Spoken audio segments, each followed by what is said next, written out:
On est là tous ensemble pour revenir sur cette rencontre, sur ce match, sur ce 1-1 miraculeux. Dans le même temps, Dortmund a gagné à San Siro, 3-1. Décidément, c'était peut-être pas si compliqué de gagner. Après, il n'y avait pas Léo. Et nous, on a eu Léo Prime qui s'est énervé, mais visiblement, attends, il faut vérifier. Loftus-Cheek a joué ou pas? Non, oui. Oui. Il a joué. Donc c'est visiblement pas Gullit. Finalement. Non. Tu vois, mais bon, c'est comme Newcastle qui prend quasiment tous ses points contre le Paris Saint-Germain. Bref. Combien de buts Newcastle a mis dans cette campagne de Ligue des Champions? 5. Contre qui? Tous contre le PSG. Et ce match nul miraculeux permet au Paris Saint-Germain non seulement d'avoir son destin en main, mais en plus de ça, de se dire que en cas de victoire contre Dortmund sur le dernier match, Paris peut finir même premier de sa poule. Paris, et quoi qu'il arrive, et je sais que ça peut peut-être faire rire certains, mais quoi qu'il arrive, Paris est européen. Pour le coup, à quelques secondes près, on était là-dedans. J'ai envie d'aborder sur ce premier thème. Est-ce que c'est pas un match de miraculé? D'un côté, miraculé pour Newcastle, 4,5 expected goals pour le PSG, énormément d'occasions, des situations folles, plusieurs situations de penalty non sifflées avant le penalty du PSG à la dernière seconde. Et justement, de l'autre côté, on a un Paris Saint-Germain miraculé parce qu'il y a ce penalty à la dernière seconde. Est-ce qu'on n'assiste pas là tout simplement à un match de miraculé d'un côté comme de l'autre? Oui, mais après j'ai tendance à malheureusement relativiser, alors peut-être parce que j'ai de l'exigence pour mon équipe, que je manque un petit peu d'objectivité, mais j'ai trop la haine de constater qu'on est tombé dans leur piège tout simplement. La première mi-temps, c'est exactement ce qu'il fallait éviter. Ils attendaient qu'une chose, c'était de nous presser, de nous pousser à la faute. Le gros changement, c'est cette première relance de Donnarumma qui met en difficulté Hakimi, et là tu commences à douter. Et Newcastle commence à prendre en confiance. Miraculé, oui, ok, mais sauf que c'était le plan de Newcastle et qu'eux, ils auraient pu défendre des heures et des heures. Alors oui, ils pouvaient pas prévoir qu'on allait autant rater face au but, mais c'était leur plan. Je suis d'accord avec la fin de ton analyse. Moi, je pense qu'il y a qu'un seul miraculé ce soir, et c'est bien le PSG. Newcastle, 4,5 expected goals, énormément de situations, énormément même d'occasions, extrêmement après franches. Chacun pour le coup, si Newcastle, je comprends que Newcastle ait quand même ses frustrations pour ce penalty à la dernière seconde qui change tout, mais on va pas se mentir, franchement, Barcola a 2-3 occasions énormes et Newcastle tient sur un fil. Je sais pas, et de toute manière, c'est pas à eux de gérer le manque d'efficacité, de tranchant et de réalisme de la part des attaquants du PSG. Donc c'est pour ça que pour moi, c'est vraiment les Parisiens qui doivent s'en prendre à eux-mêmes, et c'est eux qui sont miraculés aujourd'hui. Parce que au final, t'es à quelques secondes à peine d'une défaite. Et est-ce que Newcastle aurait volé sa défaite? Je ne pense pas. On va dire que Newcastle aurait volé sa défaite parce que expected goal, parce que toutes les occasions. Très bien. Mais Newcastle n'a pas demandé à Mbappé de faire une Madjer, n'a pas demandé à Mbappé de faire des ciseaux retournés n'importe comment, n'a pas demandé à Barcola de manquer l'immanquable, je sais pas, mais en tout cas des occasions qui étaient toutes faites pour lui.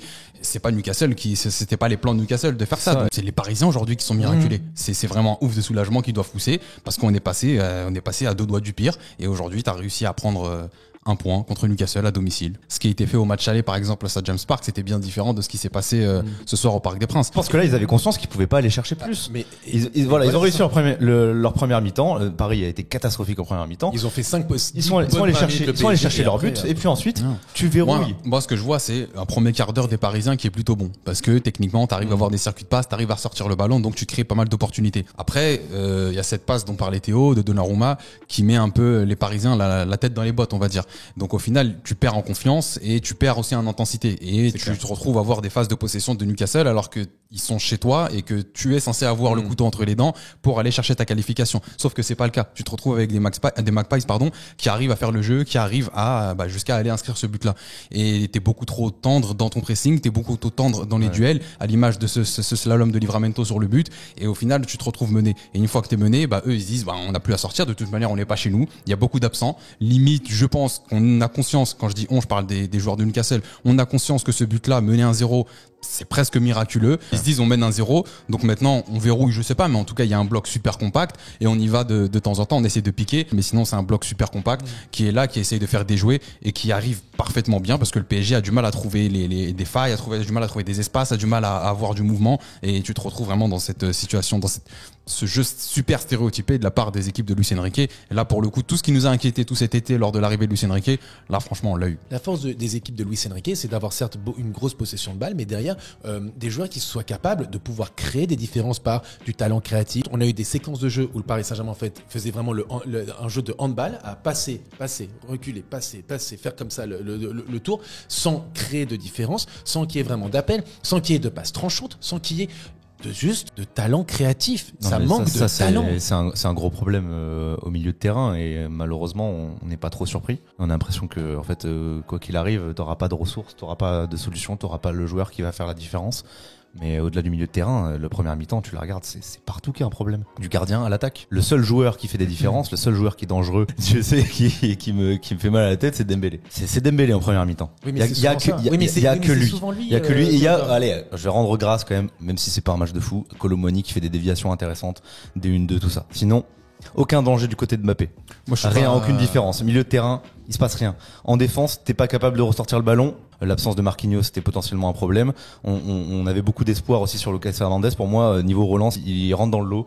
Dans la première mi-temps, aucun défenseur est capable de relancer. Sur la créativité, il y a quelque chose de très logique et pragmatique. Tu perds 2 des meilleurs créateurs du monde, que sont Messi et Neymar. Donc la création se Et fait Marco Verratti aussi quand même au milieu de terrain. créateurs d'occasion. Ah, Après, de le créateurs créateur dans le d'occasion. jeu, effectivement, Marco Verratti, tu le perds aussi. Donc tu peux mettre les 3 dans le même sac. Tu les perds. Donc logiquement, tu as moins de création, moins d'occasions créées. Et en plus, quand tu les crées, tu les manques. Donc ça, c'est autre chose. Mais en tout cas, tu les manques. Allez, je t'arrête 2 petites secondes déjà pour te remercier parce qu'on a passé la barre symbolique des 70 000 abonnés, c'est incroyable. Mais c'est pas fini. Tu peux continuer à nous aider en t'abonnant, en activant la cloche de la notification et à liker la vidéo, c'est hyper important. Allez, on retourne à la vidéo. Bon visionnage. Petite parenthèse sur Donnarumma quand même. Ça faisait partie vraiment de mes inquiétudes de jeu au pied.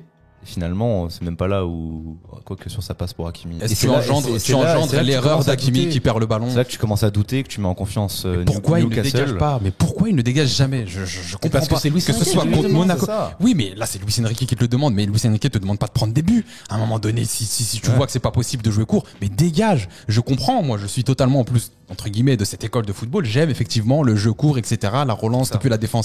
Mais si c'est pas possible, Mais c'est ça. Qu'est-ce qui est- quand t'as qu'est-ce une qui est mieux, limite, en fait? Quand Est-ce t'as que une c'est limite de- et que ton adversaire joue sur ça, tu peux pas au bout faut- d'un moment on pousser. préfère tu se peux prendre pas. un but Exactement. du coup. Non, donc il faut dégager, il faut jouer long. Et cette passe sur Hakimi là, mais il le met totalement dans Et- la mouise encore et une en fois plus, pour faire autre et chose. en plus de ce jeu au pied qu'on redoutait, et on l'a vu sur cette passe, à part ça s'est plutôt bien passé, on va dire. Le but, hein. Et heureusement, le but, c'est pas possible.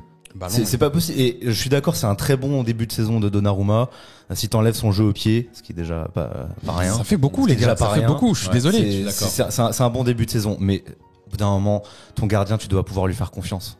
Tu vois, en Ligue des Champions, dans ce genre d'échéance, sur le minimum, tu dois lui faire confiance. Là, j'ai l'impression de revoir du Buffon Manchester United cramé. C'est pas possible. Moi, je voudrais. Alors, on l'a vu excellent en Ligue 1, même en Ligue des Champions, même contre Milan. J'aimerais pouvoir compter sur lui sur les bases. Alors, la deuxième mi-temps, on repart sur à peu près le même rythme, pas d'occasion. Paris qui bafouille son jeu, Newcastle qui attend et qui ne fait rien. Clairement, on va pas se mentir, Newcastle attend, ne fait rien, ne propose rien, Mais non. joue extrêmement défensif et de toute façon n'a pas à jouer puisqu'ils mènent et ils sont dans une très bonne situation pour se Il qualifier. mène et t'as l'impression que groupé comme ça en parquant le bus, t'as l'impression qu'en attaque placée, il se passera Il se jamais passera rien puisqu'il n'y a pas de créativité et ça ne se trouve pas. Arrive, je trouve, le tournant du match. Exactement. Je vois certains dire Vitinha a changé la donne. Je ne suis pas spécialement d'accord. Pas que. C'est-à-dire que bien sûr Vitinha a fait du bien, je pense aussi, et c'est là Il on va aurait dû parler. être Et c'est là, titulaire, et par c'est là, bien sûr, et c'est là on va parler d'un cas individuel. C'est Kylian Mbappé. Kylian Mbappé dans l'axe, ça a tout changé. Et on se tue à le répéter à longueur de journée. À un moment, stop cette histoire de pivot gang machin. Kylian Mbappé ne fait plus de différence sur un côté. Mais j'ai l'impression de voir Cristiano de la Juve sur un côté, Mbappé. Mais même sans un joueur aller qui aussi n'arrive loin, plus, tu sais à qui me fait- un joueur qui n'arrive plus à faire des Tu sais à qui me différences. fait penser sans aller aussi loin? Vas-y. Là, quand il est à l'arrêt et qu'il essaie de mettre un petit pont, c'est à la Cels, à Neymar, qui revient de blessure, Neymar qui faisait plus de différence. Oui, Non, mais non, oui, je vois ce que tu veux dire. cible bien ce Ouais, bien Neymar sûr. là, parce Mhm. que je veux pas faire quand même, Mais- non, parce mais- qu'on mais a, moi- on a mais eu moi, du j'ai- Neymar mais moi, exceptionnel, mais mais, moi, là j'ai c'est vraiment l'impression- ça, ce joueur à l'arrêt qui fait plus de différence. Mais il ne fait plus de différence. Et à un moment, et je suis désolé, quand je le vois en neuf, bizarrement, c'est là où toutes les occasions ont été créées parce qu'il est bon à ce poste. Parce que il y a un moment, il part en coup d'épaule, il accélère, il crée des différences, il va mettre cette talonnade pour Barcola, il va mettre la passe en retrait aussi Et encore pour parce que Barcola. en Il le crée mettant des en neuf, différences. tu places Barcola qui certes a raté 4 balles de but. On est d'accord, mais Bien sûr. en parallèle, Barcola crée des différences, crée des déséquilibres, ce que ne faisait pas Kylian Mbappé. Exactement. Barcola crée des déséquilibres. Mbappé est bon à ce poste de 9. Et il combine bien comme ça. Et Dembélé aussi, ça lui permet de laisser des espaces. Et juste et c'est évident quand tu vois ce match-là. C'est évident. Et c'est ce qu'a compris Luis Enrique. C'est pour ça qu'il a fait rentrer Barcola et pas Gonzalo Ramos. Alors qu'en parallèle, Randal Colomwani, lui, serait plus allé sur un côté. Clairement. C'est ce qu'on risque de voir d'ailleurs à Dortmund, vu qu'Ousmane Dembélé est suspendu. Exactement. Après, pour Kylian Mbappé dans l'axe, je pense que tu gagnes aussi, tu peux en tout cas gagner en verticalité, même si ça n'a pas été le cas, parce qu'aujourd'hui tu fais face quand même à un bloc solide de Newcastle, mais tu peux gagner en verticalité en jouant derrière la défense. Tu peux bénéficier de ses bonnes déviations, parce que pivot gang certes, mais en tout cas il a l'air de faire plutôt bien. Il le fait très bien. Barcola en profite, et en plus tu concentres la défense adverse plutôt dans l'axe, donc sur les ailes ça peut t'ouvrir certains espaces, que ce soit pour tes latéraux ou pour tes ailiers, à l'image de Barcola, Hakimi, Dembélé ou même Hernandez, qui à un moment donné a été un peu plus offensif, et il a été offensif mais quand Mbappé est passé dans l'axe. Donc tout est positif, que ce soit pour le PSG, pour lui, mais on ne le fait pas. Et en plus de ça, sur le côté gauche, effectivement, tu dis qu'il fait plus de différence, mais je pense qu'aujourd'hui, Kylian Mbappé, il est dans le circuit depuis pas mal de saisons. J'ai l'impression que tout est téléphoné dans ce qu'il fait. Il y a constamment des prises à 2, voire à 3. Donc évidemment que tu vas faire beaucoup moins de différence, parce qu'aujourd'hui, tu es attendu comme jamais tu as été attendu. Et tu vas continuer d'être attendu comme ça, surtout dans les grands rendez-vous. Donc faire des différences pour lui, ça va être beaucoup plus compliqué sur le côté gauche. Quand même, je veux peut-être ouvrir une petite parenthèse sur Luis Enrique, sur son choix de compo. Ouais. Parce que moi, je me disais, après le match à Newcastle, bon, peut-être que son 4-2-4 qui avait si bien marché contre Marseille, ça l'a biaisé. Mais je me disais, t'as pris une gifle, tu referas plus ta connerie. Et là, on repart avec Vitinha remplaçant. Alors, mais qu'est-ce qu'il faut qu'il fasse de plus, Vitinha, en championnat récemment pour gagner sa place? Tu alignes une défense centrale, Bien Danilo sûr. Skriniar, Et qui n'a jamais montré quoi que ce soit. Tu mets Lee Kang-in au milieu de terrain. Alors, je suis pas contre, mais pourquoi t'enlèves Vitinha, qui est sûrement un de tes meilleurs milieux depuis Tu le fais venir en semaines. conférence de presse. Oui. Même pour lui, le message. Ouais. Il est sérieux, il est appliqué, il fait un bon début de saison. Tu le mets en conf de presse, il marque des super buts. Il fait complètement le taf ingrat quand même, qui consiste à être le garde du corps de Kylian Mbappé. Il dit rien. Et tu le sors de ton 11 pour mettre un joueur qui ressort d'une trêve internationale et qui n'a pas joué une seule seconde exactement contre Monaco, qui dans tous les cas manque de rythme. Moi, je suis un peu trop pragmatique pour pouvoir tomber sur Luis Enrique, les gars.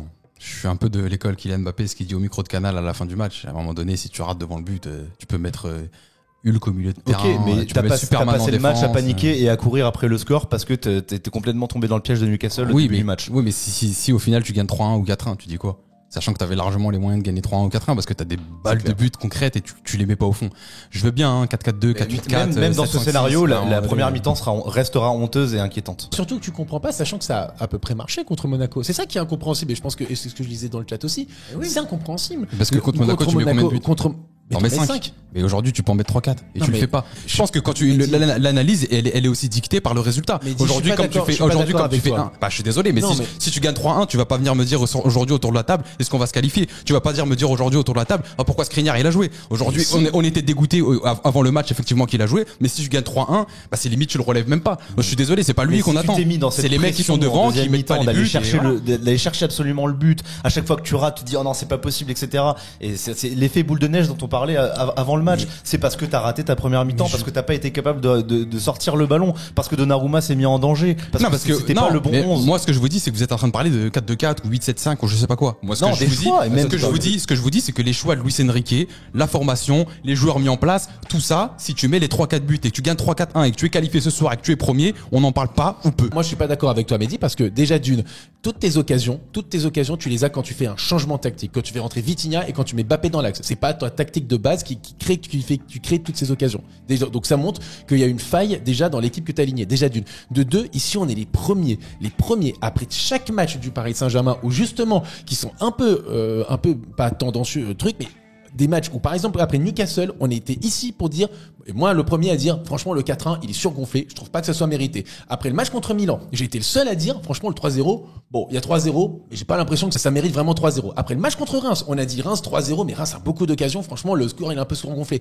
Le Monaco, pareil on a dit 5-2, bon on gagne 5-2 mais bon en même temps Monaco a beaucoup d'occasions, on aurait pu faire 2-2, 3-1, c'est un peu bizarre. On est toujours là pour dire à un moment qu'on se détache du résultat et on essaye de voir le match. Je suis désolé, même si Paris avait gagné ce match, la compo qu'a mis Luis Enrique, était juste la mauvaise. Il a fait à chaque ligne les mauvais choix. Les mauvais choix C'est un schéma, à d'accord. chaque C'est un ligne. schéma, c'est un C'est-à-dire schéma. qu'en défense centrale, tu n'as pas à mettre cette défense centrale. Elle n'a rien prouvé. Elle a été catastrophique depuis le début de la saison. C'est incompréhensible alors que Mukele est très bon. tu retrouves depuis son ta retour. charnière centrale qui a perdu le seul match au Parc des Princes. Exactement. Mukele est galère à gauche contre Monaco. Hein. Mais attends, je suis désolé. Mukele, Pas me dire qu'il a fait un bon match contre Monaco. Mais il m'apporte plus de sérénité que Skriniar aujourd'hui. Voilà, il m'apporte plus de sérénité que Mais Skriniar. Mukele, c'est 0 minutes dans l'axe cette saison. Mais je ne le mets pas dans Tu l'axe, vas je le pas mets arrière gauche. De toute façon, pour ce qu'a Arrière fait. gauche, ce qu'il a fait contre Monaco, tu le remets. Mais je comprends pas. Mais t'as vu ce qu'a fait Newcastle aujourd'hui à gauche? Non, mais tu Non, remets, mais attends, il faut arrêter Mukele. 2 secondes. Non, mais oui, bien Après sûr, le je match remets- contre Monaco, mais bien ça sûr, t'a mais- plu. Mais Ok. et donc toi, tu préfères mettre une Lucas centrale. Hernandez, oui. Non, tu préfères donc Je mettre préfère mettre Skriniar. Skriniar, Danilo dans l'axe. Ah, tu veux mettre qui? Il y a plus personne. Bah, je viens de te le dire. Tu mets Mukele à gauche et tu Ah, mets. mais moi, tu Mukele mets- à gauche, tu mets je Lucas sais pas, Hernandez. moi, je sais pas si vous l'avez vu, le match contre Monaco, j'imagine que oui. Et j'ai vu Mukele à gauche, et moi, ça m'a pas plu. Donc, évidemment, Mais je vais pas le c'est- relancer on dans un l'a- match mais- capital comme celui de ce soir. Mais Mehdi, on le voit quand même, on suit le football, je suis désolé.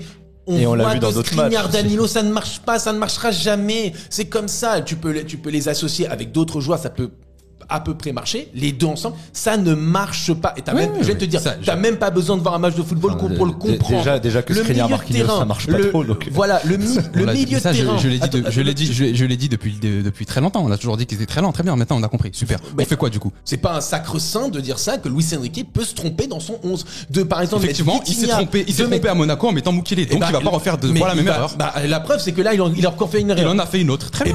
Une C'est erreur une erreur qui était qu'il avait déjà répétée. commise parce qu'il avait une déjà erreur mis qui était- Mukele et Ah non. il avait déjà mis Skriniar, Danilo. C'était n'importe quoi. Sauf que Ok. maintenant, il a plus le choix. donc. Et le milieu de terrain, t'as Vitinha qui est vraiment régulièrement bon. On peut pas dire le contraire. Il marque des buts à chaque fois qu'il est là. Pourquoi il fait pas jouer? Pourquoi il le fait pas jouer? Pourquoi Emeli Kangin qui n'a pas joué une seule seconde depuis le Je retour suis de la pas trêve? avocat de Kanguinli, hein. Pourquoi, quand tu vois que Kolo Muani, force est de constater que Kolo Muani, quand il rentre dans un match, il est toujours décisif. Il est décisif contre Monaco, il est décisif contre Rennes, il Contre est décisif Nice. contre Brest, il est décisif contre Nice. Je dis pas que Kolo Muani doit être un remplaçant, mais force est de constater que Kolo Muani t'exploite davantage ses qualités quand il rentre et qu'il peut créer des différences. Pourquoi il le fait pas quand on voit quand même que ça marche? Pourquoi est-ce que t'as l'impression qu'il y a un truc qui marche et que Luis Enrique, il est là à dire presque, à vouloir, je sais pas, comme surprendre son monde en permanence, alors que juste frérot, t'as un 11 qui marche pas mal, mets-le, c'est pas grave, t'es pas obligé à chaque fois de sortir la surprise du chef à la dernière seconde. Et c'est même pas contre Lee Kangin ou quoi hein, qu'on dit ça.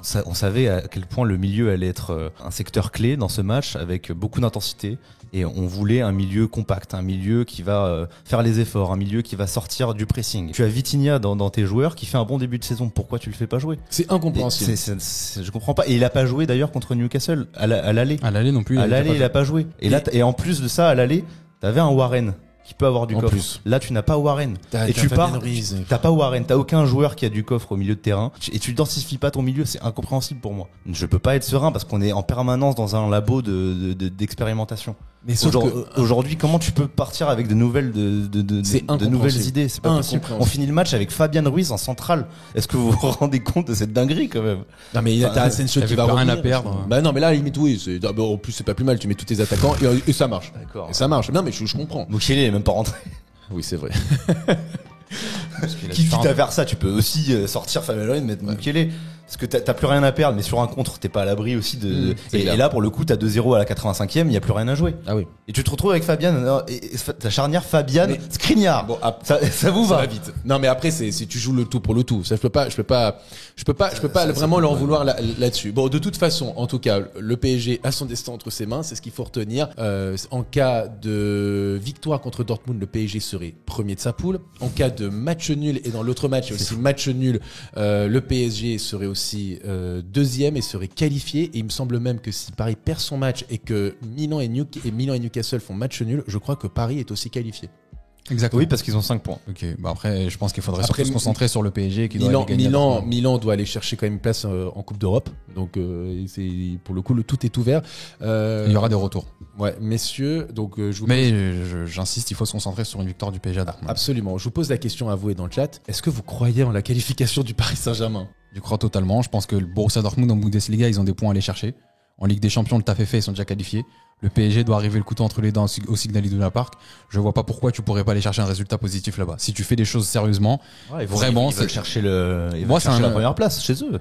Ouais, première place. Est-ce que c'est super intéressant pour eux? Est-ce que Dortmund va aller gagner la Ligue des Champions? Disons qu'il y a des chances que Dortmund n'ait pas le couteau entre les dents puisqu'ils sont déjà qualifiés. Ou Ça pas. reste néanmoins un déplacement très compliqué.